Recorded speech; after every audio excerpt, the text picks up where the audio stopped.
sa mga tinatawag na EMBO area na inilipat na sa jurisdiksyon ng Taguig mula sa Makati. Alinsunod ito sa desisyon ng Korte Suprema na nagtakdang bahagi ng Taguig ng mga EMBO area. Sa kanyang talumpati, humingi ng dispensa at pangunawa si Taguig Mayor Lani Cayetano sa tinawag niyang hindi komportableng transition period ngayong taon.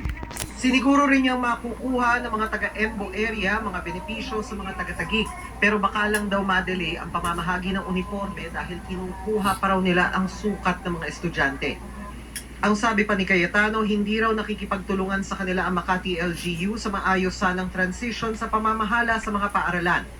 Mula sa umpisa, nakikiusap na akong gumawa na ng transition team, ang City of Makati.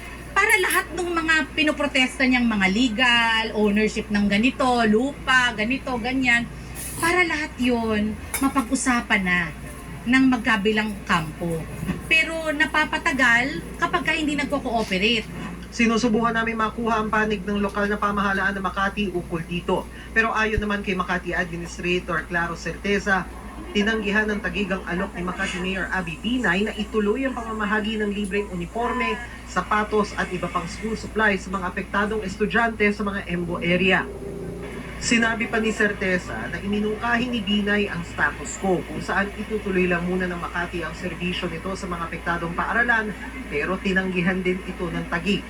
Aminado naman si Makati Vice Mayor Monique Lagdameo na mabigat ang Brigada Eskwela sa Makati ngayong taon. Medyo mabigat po sa atin ang launch this year dahil madami pong pinagdadaanan ng ating syudad. Kaya naman kanina nung kinakanta po yung ating Makati March, parang tumutusok po sa puso, nakakapangilabot. Para sa GMA Integrated News, Dano Tingkungko, nakatutok 24 oras.